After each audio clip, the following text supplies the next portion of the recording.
Olá a todos, bem-vindos ao Já Não Chove, podcast da autoria de Usca Dot, que tem por missão de discutir o Sporting Clube Braga, as suas gentes, a sua história, sempre a partir de uma perspectiva associativa e popular. Eu sou João Sousa, o podcast é produzido por Tiago Braga e para este episódio inaugural temos a presença de João Lopes, associado de longa data do nosso clube e profundo conhecedor da sua história. Para começarmos, João, agradecer a tua presença, muito obrigado pela disponibilidade. Muito obrigado pelo convite. E queria que nos falasses um bocadinho das tuas primeiras vivências, das tuas primeiras memórias, a forma como te apaixonaste pelo clube e pelo futebol em geral. Mais uma vez, muito obrigado. É muito bom ver a vossa equipa jovem, sempre preocupada com estas questões do Sporting Clube Braga. Acho que é isto que cria o braguismo, não é? O espírito de braguismo. As minhas memórias, posso-vos dizer que eu já nasci numa casa virada para o desporto, para o Braga. O meu avô tinha sido diretor do Masseminense nos anos 40, sócio de longa data também do Sporting Clube Braga. O meu pai foi atleta do Sporting Clube Braga, atletismo, ainda nos anos 60, foi recordista nacional de estafetas. Depois, mais tarde, foi dirigente do futebol feminino, aliás, foi um dos fundadores da secção do futebol feminino nos anos 80, 85, 86, creio que foi a primeira época. E o meu tio, era conhecido aí no meio pelo Pinto Boinhas, podia ter sido um grande craque, por aquilo que me dizem. Eu ainda me lembro do meu tio jogar futebol de salão, e realmente via que ele jogava muito à bola. Eu era puto, mas lembro das fintas e das gingas que ele fazia com a bola nos pés. Portanto, isto era o meio, não é? Em casa, futebol, televisão, só havia 2 canais, todos os dias tinha que haver, não era quase todos os dias, porque os jornais também não são todos os dias, os jornais esportivos, mas era certinho, o Record, ou a Gazeta dos Esportes, ou a Bola, tinha sempre que haver jornais esportivos. E depois o que eu posso dizer, uma grande memória que tenho do Braga, entre outras mais para trás, mas é aquela que não me sai, a ida a Chaves, um jogo inverno, e entra para a casa da minha avó o Perry-Show. Ainda até me arrepio a falar disto. E fomos ver o Braga a Chaves com o Perry-Show no carro. E o Perry-Show a ver-me a vomitar a cada curva.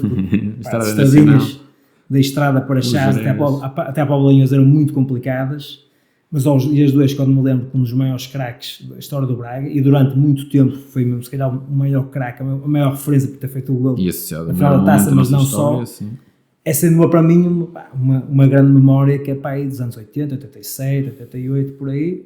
Tenho algumas memórias para trás, a questão de estar no estádio 1º de Maio, lembro-me eu estar na central com o meu pai e do outro lado estava a Juventude Bracarense a fazer aquele colorido todo, aquelas tardes de futebol que tanto impressionámos nos dias de hoje e que eram bem mais frequentes naquela altura. Acho que estas são as memórias mais antigas que eu tenho do nosso clube. E são boas memórias. Certamente. E nós continuamos a ansiar por mais tardes dessas. Bem, para lançar aqui a nossa conversa, que girará sobretudo à volta da história do nosso clube e de episódios idos, eu queria que nos falasse um bocadinho sobre aquele episódio que dá nome ao nosso coletivo. Aquilo que aconteceu no dia de Todos Santos de 1953, no saudoso jogo contra o Sporting, que ficou conhecido como o episódio de Escadote, e que nós sabemos que o teu pai era muito ligado a essa história, que lhe tocava particularmente, e que nos falasse um bocadinho disso e de toda a envolvência, de como aquele dia se desenrolou. Olha, para já é com muita emoção, porque o meu pai ainda partiu há pouco tempo e era algo que lhe dizia muito aquilo que o meu avô que também comentava com ele e aquilo que ele comentava em casa, vivia isto realmente, porque ele também nasceu pouco tempo depois, portanto a mãe não viveu isso, mas sempre foi algo que lhe despertou este sentimento de braguismo, de algo que estavam a fazer ao clube, inclinar completamente o campo, um Sporting que na altura era fortíssimo, não é? Que era mesmo do tempo dos 5 violinos, mas como não estavam com a sinfonia muito desafinada e o árbitro começou a inclinar o campo. Numa época em que o Braga começou a acertar o passo para ambicionar algo mais, depois de meia dúzia de épocas, mais ou menos, em que andava ali na segunda metade da tabela, um pouco mais para baixo, a evitar novamente a descida à segunda divisão, e começava a ter mais pulmão. Tudo isto é contado de maneira que lá o árbitro, o Rei Santos, terá dado a volta ao campo para favorecer o Sporting, e a nossa massa adepta, no seguimento de muitas outras coisas que eu li, nos anos 20, anos 30, até mesmo disputas com clubes locais, clubes rivais da cidade. Depois também a nível concelhio, não é? Porque houve muita disputa com clubes de Barcelos, com o Vianense também, depois claro, com o Vitória de Guimarães, isso é um pouco mais adiante, já anos 30 em diante já começa a haver ali aquela disputa acesa que nós vemos aos dias de hoje, mas a nossa massa adepta, não largou o estádio, ficou ali à espera que o árbitro viesse cá para fora, ele não vinha, depois lá lhe indicaram, não é, que há ali uma saída, tem que subir o escadote, e o gajo lá ia subir o escadote e do outro lado, acho que o pessoal com guarda-chuva e levou para um triste fim. Se quiserem, tem aqui, olha, muito material que o meu pai recolheu, tudo isto, uma semana antes desse acontecimento, até 2 a 3 vezes depois do acontecimento, porque muita coisa se escreveu, visto por Lisboa também, não é? De que aqui os brotos do Minho, da província, não é? Fizeram coisas que não deveriam, não percebiam que ainda era o apego ao clube, o apego à terra, depois também muitas vezes incentivado também com os políticos que tínhamos na altura. O Santos da Cunha era uma referência de braguismo, bracarense, defendia a cidade como poucos, o clube também, e depois isso por aí degenerou. Olha, o que é certo é que acho que foi a primeira vez que o Braga jogou em casa, fora, em Guimarães, pelo menos em uns 2 jogos. Sim, e achei encontrar alguns registros falando da interdição do campo, de 7 meses de prisão efetiva para alguém que eu não consigo identificar, porque se falam de alguns nomes, vem à baila como o Vila Sapadeiro, Júlio Banana, e encontrei também um registro que dizia que o Reis dos Santos, que era da Associação de Futebol de Santarém, nunca mais arbitrou na vida, ficou uma série de tempo internado e acho que aprendeu a lição. Os vistos, não é? É preciso contextualizar. As coisas eram vividas naquela altura, mas as coisas transportaram-se mais para a frente. Sim, não é? Porque ainda nos anos 80, final dos 80 e início dos 90, com o Setúbal em casa, também houve, que foi Beiga Trigo, marca um penalti contra nós e o Beiga Trigo estava no meio campo, há uma jogada na área do Braga e ele a 50 metros de distância conseguiu ver algo que supostamente o nosso jogador fez, que nas imagens eu tento perceber, não sei se é assim tão líquido que seja penalti, e na jogada seguinte, após o Slovo fazer o golo, há um lance idêntico, se calhar, do nosso ponto de vista, se calhar ainda mais evidente para a marcação de penalti, ele não assinalou. Foi o Colin Tornado, exemplo de 53. Isto foi em 89, 90, por aí. Em que os adeptos havia redes, na altura de 53 não havia redes, e isso ainda fez tardar uma invasão de campo, mas os árbitros perceberam isso e saíram em direção ao... E ainda lá uns nossos diretores, que acho que o Manelo Twist ainda dá, acho que dá, parece-me que anda lá assim um cacete, ou um dos auxiliares, ao descer para o túnel de acesso aos balneários. E é preciso perceber que a gente não está aqui a fazer a apologia da violência, mas as coisas são o que são, e eram os mecanismos que populares, da revolta, porque nós sabemos, se ainda hoje, passado todos estes anos, o poder central continua a dominar os interesses de futebol e os 3 ditos eucaliptos, na altura nós não tínhamos grande voz, e se não fosse a vontade das pessoas e o fervor, então esses desviados do campo eram uma constante. Exatamente, o futebol é povo. Às vezes entramos lá, não é? Também fui ver o Braga em futsal contra o Benfica, aquele segundo jogo, vi o jogador do Benfica, nem foi a pontapé, foi a entrada de sola no banco e depois os jogadores do Benfica a meterem-se com os olhos na cara. Você não consegue ficar indiferente e temos que dizer que pensar um bocado fazer isso para a tua casa, não é? Daqueles profissionais, não é? que têm vidas luxuosas, tudo é permitido, provocam e tal, e a culpa é sempre do povo, não é? Acho que já não são coisas da minha idade, aquela exaltação, mas não é verdade, porque o bairrismo, esta adrenalina, há coisas que vêm sempre a corre nas veias e tu não gostas de ver o nome do teu clube, o nome da tua cidade a ser enxovalhado por outros. E perder a racionalidade e por momentos também faz parte, senão o futebol não era o que é, e é precisamente isso que faz do futebol o fenómeno apaixonante e de massas que conquistou o mundo inteiro. Passando esta fase à frente, queria falar de outra questão que também sei que é muito cara, que é relacionada com a fundação do clube, as descobertas que foram feitas em relação ao clube. Foi fundado em 1914, do mesmo nome, e também a ligação aqui ao João Azevedo e ao centenário que se cumpre este ano da Taça João Azevedo, exatamente em memória desse que foi um dos fundadores do clube de 2014, que tu defendes, que está diretamente ligado com o nosso clube, o nosso Sporting Clube de Braga de hoje em dia. Bom, olha, tocas de bom ponto, porque eu realmente, o meu pai, quando ficou autor do livro A História da Bola em Braga, nos últimos dias antes da publicação, fez essa descoberta na biblioteca, de umas notícias relacionadas com o Sporting Clube Braga em 1914, pelo menos duas, e quis colocar aquilo no livro para, no futuro, para quem quisesse ler aquele livro, gosta do clube, está interessado sobre os assuntos históricos, a memória histórica do clube, pegasse naquilo. Chegou a pandemia, eu já ia bastante instruído, não é? Eu lendo sobre o assunto, mas com a pandemia tive tempo livre para, digamos, ter aqui algum... Não era só os passeios higiênicos, também era digamos assim, o escritório higiênico, de estar ali de volta do móvel, que tanto amamos, tanto gostamos, e decidi, vou estudar a fundo aquela página 9, creio, do livro do Cota, para ver se realmente tem fundamento. Portanto, tentei fazer uma tábua rasa, não é? Tudo o que se sabe de parte. Outra coisa importante é que nós não somos familiares de dirigentes daquela altura, o que realmente nos torna pessoas ainda mais idóneas, neutras, imparciais em relação a isso. Se calhar outras pessoas têm ligações familiares muito próximas de dirigentes daquela época, aproximadamente, e não conseguem ver de outra maneira, não é? Pois, desde miúdos é-lhes contado uma história e não é fácil agora desfazer essa história.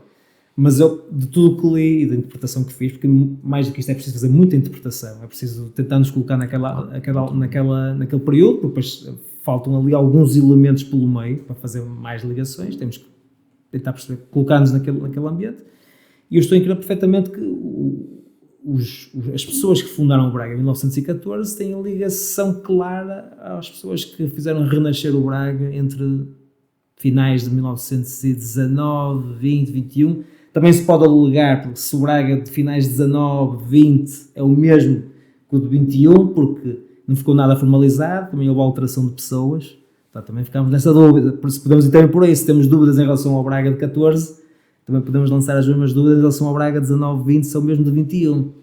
Mas eu creio que há aqui pontos em comum a todas as datas. Desde logo porque eles estudaram juntos.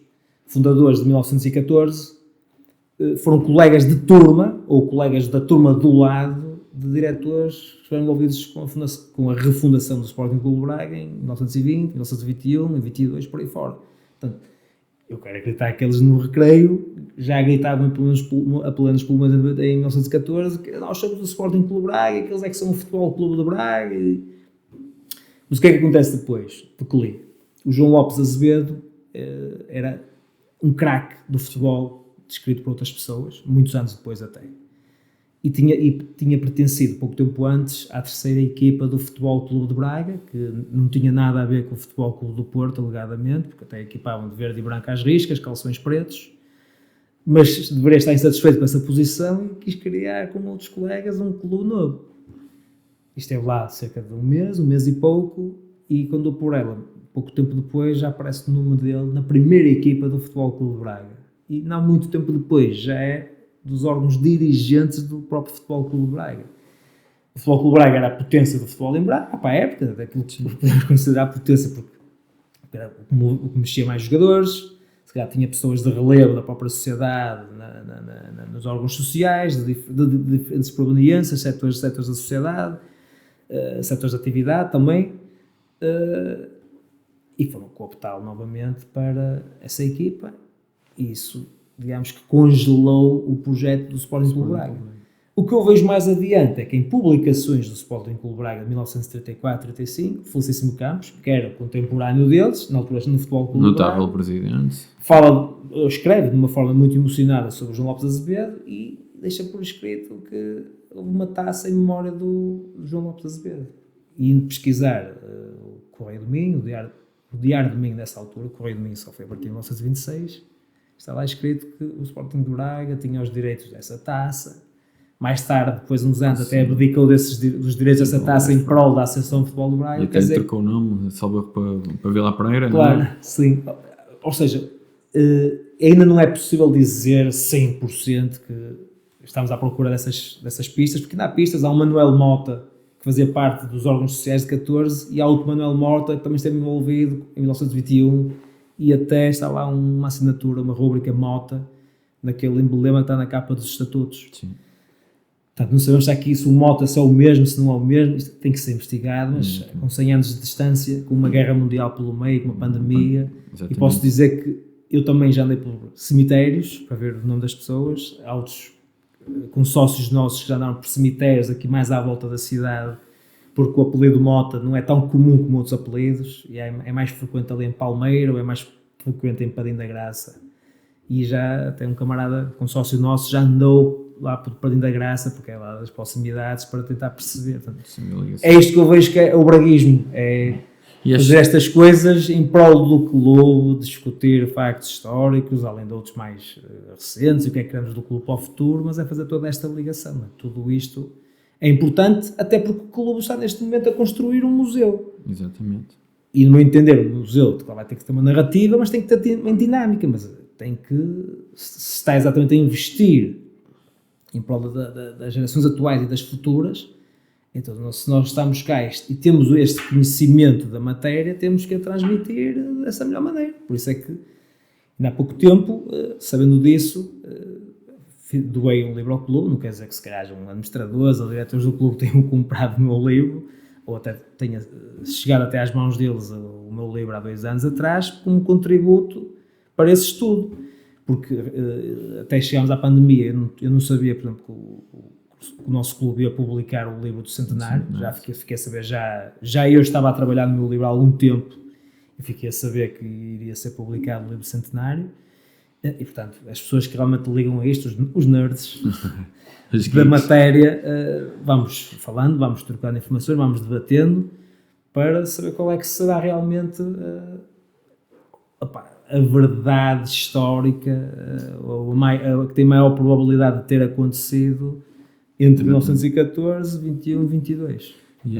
Isto é aquilo que é a minha interpretação de tudo o que lê, todos os factos. Acho interessante, e eu ia querer chegar aí também, que o João tem um livro publicado chamado Pelo Futebol Braguês, que é extraordinariamente interessante, exatamente para perceber como se enrolou o nascimento do futebol em Braga, não só do nosso clube, mas naquele período até o início da Primeira Grande Guerra. Depois houve um interregno, há uma série de clubes, e é preciso perceber que o Sporting Clube Braga, mesmo depois do término da guerra e da refundação ou fundação, os factos onde ser apurados, creio eu, e não era o grande clube da cidade, ou seja, disputava com um conjunto de todos os clubes a predominância, enquanto até porque era conhecido como Sporting, não é? Falava-se nos artigos da imprensa regional, fala-se do Sporting e não do Braga, não é? Isso é revelador de como as coisas se passavam. E também é interessante uma série de questões que tu levantaste, uma questão de verdade histórica, que eram dados adquiridos, e que hoje tu mostraste que não são exatamente assim tão adquiridos quanto isso, que é a questão da utilização do verde e branco, que muito provavelmente nunca aconteceu.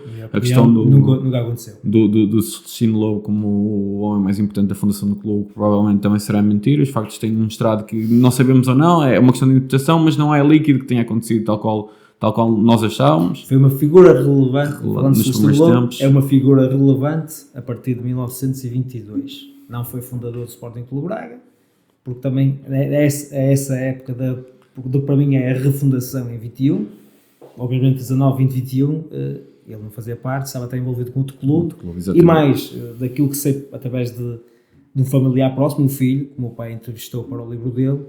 Ele esteve um período em Angola, até para escapar à possibilidade de ser mobilizado para a guerra. Mobilizado para a guerra, ao contrário de outros que fizeram parte da história do Sporting Braga em 14, que ficaram estropiados na guerra, ou até desapareceram. Um sei que pelo menos ficou mesmo estropiado na guerra, foi enviado para Angola pelos pais, e regressou de lá com um caso de malária. Portanto, ainda esteve uns tempos em Lisboa, creio, no hospital que tratava as doenças tropicais. Agora também já andei à procura para perceberem quando é que ele teria chegado cá, porque eu tinha também claro que ele se calhar tinha pertencido à escola comercial Sport Clube, mas eu nem informações tentei obter de alunos da antiga escola comercial, aparecem lá outros nomes, pessoas conhecidas, e também não consegui encontrar lá o dele, e eu tinha a ideia que ele pelo menos estaria lá. Vou acreditar que realmente o verde e branco será a cor desse clube, porque depois há aqui um misto, não é? Entre 20, 21, 20, sobretudo 20 e 21, há aqui pessoas que estiveram de um lado a jogar, depois estiveram do outro, depois também tentaram refundar em 19, depois entretanto até um outro nome foi desaparecendo. Portanto, há aqui tudo isto era muito amador e muito efêmero. Eu acho que é melhor juntar tudo, por isso é que eu acho que tem que se juntar tudo, né? Toda a informação de todos estes anos para compreender todo este contexto. Uma percepção mais abrangente, sim. Eu queria avançar um bocadinho no tempo, isso é que claro. Desculpa estar a tomar demasiado tempo. Não, avançar no tempo no sentido da escala da nossa história. Eu sei que tens uma história interessante, mas antes de lá irmos, eu queria fazer uma pequena introdução, porque antes da época do Escadote, de 53-54, em que ficamos em quinto lugar e que fizemos de facto uma grande época, na época anterior, em 52-53, ficamos em 13º lugar, o penúltimo, e disputamos uma liguilha de permanência com o segundo classificado da segunda divisão. E fruto do empenho do povo barcarense, de alguns empresários, do Santos da Cunha, que foi sempre um elemento muito ligado ao clube, fizemos uma grande mobilização para esse jogo que foi disputado em Aveiro, que acabou empatado, com um gol do Ezequiel Batista, que é um médio que também acho que devia ser mais estudado, foi internacional caribe por uma vez e fez muitos jogos ao serviço do Braga, e voltou a haver um jogo de desempate.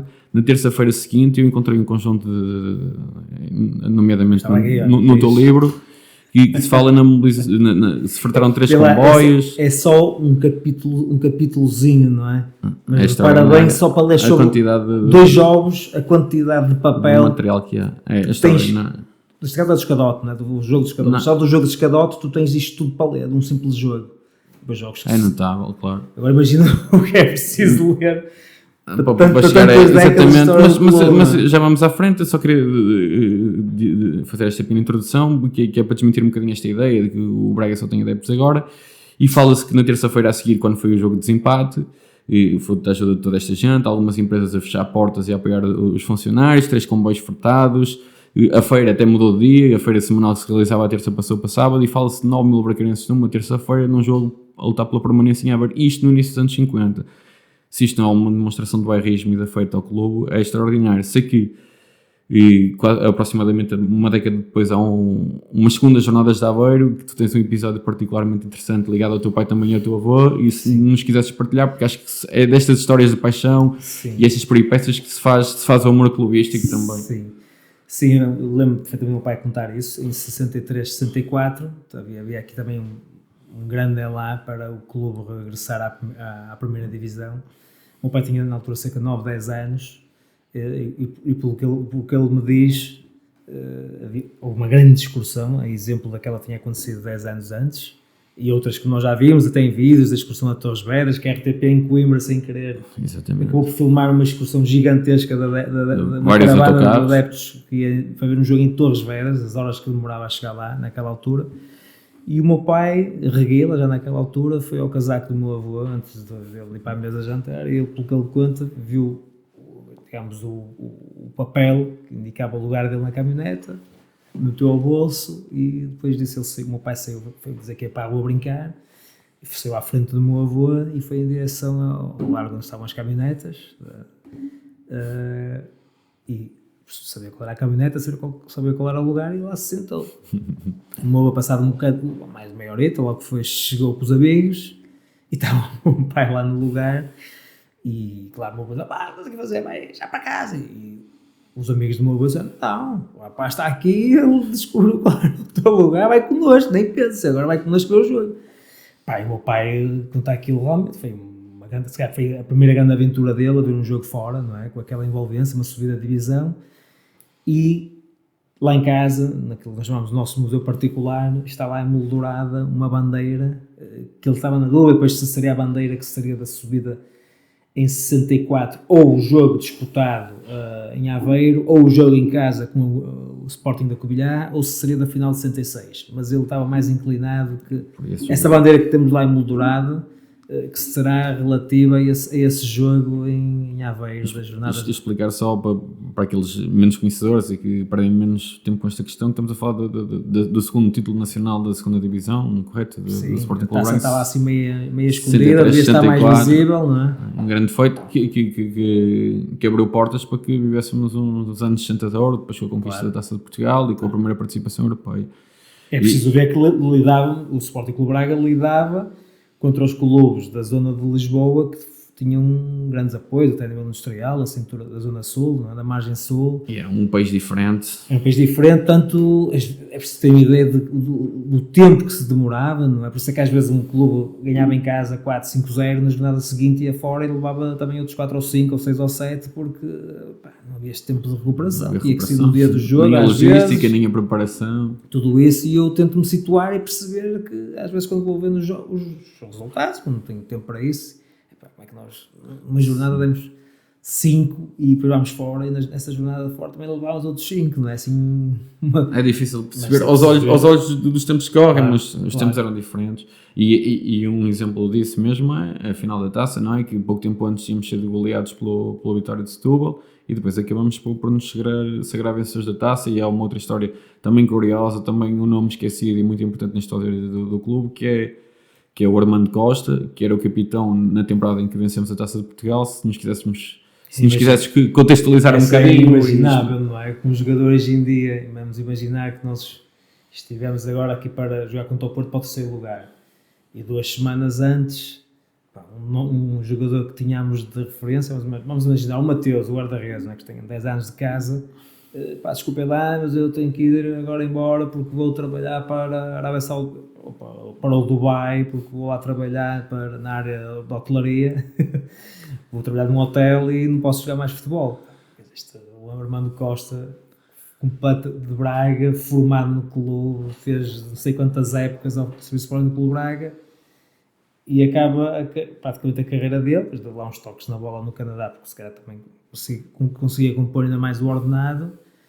Acabou a carreira dele 2 ou 3 semanas antes da disputa da final da Taça. Acho que já nos jogou, creio que as eliminatórias contra o Sporting, aqueles 3 jogos, acho que já nos jogou. E eu, pelo menos pelos registros, não consta o nome dele. É só para ver realmente. Mas é notável, é de facto aos olhos da nossa visão, da nossa sociedade. Chegou o Babeiranho no Canadá. Isso não sabia. Tu visitaste-o ainda em vida, não é? Sim, ele faleceu recentemente. Sim, tive a possibilidade de conviver com ele. Creio que merecia uma homenagem mais sentida da parte do clube, mas isso são outros 500. E pouco tempo depois, uns dias depois, morreu Zé Maria Azevedo também.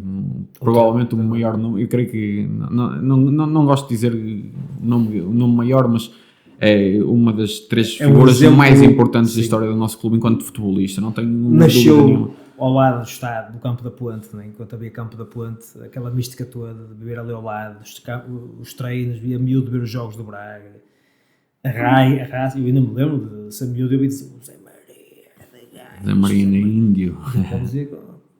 E desculpa, o auditório vai ouvir esta, acho que quando o Eusébio vinha disputar bolas com ele dava-lhe assim um penical. E ele contou uma história interessante numa tertúlia organizada pela Breaker Legend, aqui há uns 6 anos, e ele contou uma história interessante de um jogo na Luz, em que ele, quando entrava em campo, era assobiado pelos adeptos do Benfica e se pegava frequentemente com a coluna. Isto é preciso perceber que estamos a falar do Benfica, que era campeão europeu, que era intocável em Portugal, e ele ter a ousadia de entrar em bate-boca e disputar bolas assim de maneira meio na bola, meio na canela, como nós costumamos dizer, com o Sr. Coluna, não é? Capitão da melhor equipa portuguesa daquele tempo e protegida pelo regime, não sei se pelo regime, mas pelo menos pelas entidades basta dizer que em termos de individualidades de equipa, estavam eles, é verdade, eu já me deu o trabalho de ver alguns resumos de jogos, porque nós jogámos cá com o Benfica, eu lembro de ver um lance em que o nosso jogador ia a correr, mas vinha ao Coluna e precisava fazer um sprint. Eu também tentei tirar suster um bocadinho este pulmão de braguismo e olhar para o jogo, para perceber bem que era o jogo daquela época, e perceber, tinham jogadores A época era fora de série, era fora de série, claro. Mas nós conseguimos assim dar 4 e 5 e passar e eliminá-los na Taça de Portugal, exatamente. Uma equipa desse calibre, não é? E o Zé Maria, só do Zé Maria Índio era capaz de dar umas pauladas e deitá-lo ao chão como se fosse um jogador de outro clube qualquer, sem nenhum género de constrangimento, o que mostra bem da atitude dele, não é? Sentia-se isso. E depois ao mesmo tempo, ainda há pouco tempo, depois ele faleceu há pouco tempo, mas vamos debatendo, alguns adeptos, não é? Alguns associados, que poderia ter sido ele a levantar a taça, não é? Sim, já estou sobre isso. E acho que há ali muito que acho que é ele que cede o lugar ao Canário para, acho que daquilo que fui ouvindo de pessoas que viveram esse tempo também, e para ser o Canário a levantar o caneco. Portanto, ele basicamente não quis ser o capitão de uma final da taça para ver a humildade que ele tinha. Mas depois ia para o campo e pá, lutava como um duro, aquilo que se diz. A Maria era mal como as cobras. E há uma série de jogadores que marcam a nossa história dessa equipa, como sendo o Armando, o próprio Bino, o Perrichão, claro, que tu ainda começaste a falar, sim. Foi algo de uma homenagem recente, não, organizada pelo teu pai. Certo. E também era um extraordinário jogador, e há muitas outras que a memória foi apagando, das gerações mais novas, nomeadamente o Mendonça também passou porque há pouco mais de um ano, diziam que era extraordinário, que não foi internacional português. Corunha, Atlético Madrid, Barcelona. Exatamente. Não precisa ser muito mais. Um jogador que nos anos 50 sai de Braga, vai para o Deportivo, depois para o Atlético, onde conquista uma série de coisas, ainda acaba no Barcelona. E curiosamente nunca foi internacional português, consta que fugiu à mobilização para a guerra colonial. E o Marinho Belloni, também outro nome que se fala recorrentemente como um grande jogador, que passou pelo Real Madrid também, e são nomes que infelizmente o tempo vai apagando, mas que estamos nós para, com os parques meios que temos. Esperemos que com o novo museu já não seja preciso estar com que meios, nós sabemos, das expectativas que tens em relação a partilhar bocadinhos de história. Das expectativas que tens em relação ao museu, o que é que achas que deve ser abordado, o que é essencial não ser esquecido? Olha, daquilo que sei, acho que queriam fazer algo que ligue o clube à cidade, ou seja, o clube à cidade com alguma história da cidade por detrás também, acho que sim, não é? E falo por mim, eu quando vou para a bancada, quando grito Braga, eu não grito só o nome do Sporting Clube Braga, eu grito o nome da minha cidade, grito o nome de onde nasceram os meus pais, meus avós, meus bisavós. O meu pai deu-se ao trabalho de estudar árvore genealógica até o século XVIII, XIX, inícios de XIX, e temos um tetrábula que é ali de Vila Verde e outro que é um outro pontual da Mares, e tudo o resto tudo aqui. Portanto, eu vou gritar pela nossa terra, não vou só gritar pelo nome do nosso clube, porque para mim é indissociável, não é? É, assim que é a palavra que se diz. Há este espírito junto, não consigo conceber que seja de outra forma. Eu tenho as minhas histórias, grande parte das histórias da minha vida. Já agora só para adicionar um capítulo. Para mim há umas terceiras jornadas de Aveiro, que é em 2002, 2003, em que já estava o António Salvador a presidente, mas o nosso clube estava com a corda ao pescoço. E eu estava a fazer Erasmus na Dinamarca. A minha mãe perguntou-me, na altura não era propriamente barato as viagens, já havia voos low cost, mas em certas partes da Europa. Foi aí que eu tomei conhecimento que havia voos low cost, que eu não fazia ideia do que é que era nessa altura. Isso. E a minha mãe disse, olha, se tu quiseres vir cá passar a Páscoa, eu ofereço-te o bilhete. E eu vou passar a Páscoa, mas vou ver o jogo à Aveiro. Até preparei lá uma bandeira da Dinamarca, do sítio onde estava, da residencial, lá, eu escrevi lá em dinamarquês, que era a casa do Braga de Copenhague, não é? E vim com essa bandeira porque vinha focado, e a minha mãe até disse assim, tu vens cá para estar connosco ou vens cá para por causa do futebol? E no fundo acabei por fazer estas terceiras jornadas a Aveiro, porque realmente foi muita gente a Aveiro, sentimos que era um momento muito delicado. Fui com o meu pai recordava do que tinha vivido 40 anos antes, praticamente, uma tarde de futebol, naquele estádio que está em cima do Real Madrid. Eu estive no estádio do Real Madrid para vermos os jogos, não sei se vocês também tiveram essa oportunidade. Sim, é um dia bonito, é um dia diferente, mas também tinha estado em Barcelos uma semana ou duas antes a ver o jogo e eu gosto. Também eu. Sabem-me maluco, mas eu gosto de ir ao Gil Vicente. Eu gosto dos campos mais pequenos da moda antiga, opa, já sou velho, se calhar, já estou antiquado. Não, eu sou um bocadinho mais novo, mas também compreendo perfeitamente. Mas gosto deste tipo dos campos, verdadeiros campos de futebol à tarde, estar ali em cima da relva, de pé, no peão, não é? Atrás da baliza. E foi vivido com emoção, porque o Beira-Mar a ganhar 1-0, nós temos 1-1, eles fizeram 2-1 e nós fizemos 2-2, depois o jogo podia ter caído para um lado e para o outro, mas aquele empate era um mal menor. Mas só para dizer que, juntando atrás, tinha também esta memória para contribuir também para o escadote, não é? Do que é o braguismo. Às vezes estamos tão longe e temos que arranjar maneira de viver mais perto este sentimento que nos une. A paixão, não há quilómetros que destruam a paixão, não é? E de facto, eu creio que, evidentemente, as pesquisas são importantes, mas interessa-nos também muito ouvir as pessoas falarem com o coração. Desculpa interromper, eu agora recordei, estavas a fazer o que é que eu esperava do museu. Sim, sim. Espero essa ligação à cidade, depois se calhar um contexto sobre a história do desporto em Braga, se isso é possível, já que se o museu narrar não só o que é a história do Sporting Clube Braga, mas também um pouco do como foi a história do desporto em Braga, que desportos foram sendo introduzidos, porque o Sporting Clube Braga contribuiu para algum deles. Depois este contexto inicial, de como foi fundado o clube, 14 por aí fora. Depois os momentos auge, acho que, como nós falámos nos bastidores, por exemplo, a Taça Sacramento do Monteiro é o primeiro grande troféu além Minho, vamos dizer assim, da expressão nacional. Daí ganhávamos campeonatos distritais, onde realmente ganhámos 13 anos ao Vitória de Guimarães em campeonatos distritais. Ganhámos aquilo depois que chamavam o campeonato do Minho, depois podia ser oficial, era oficioso, isso dá para mangas, essa discussão, mas foi um troféu que foi ganho contra clubes pelo menos onde fiquei, com Viana, do Porto e de Aveiro.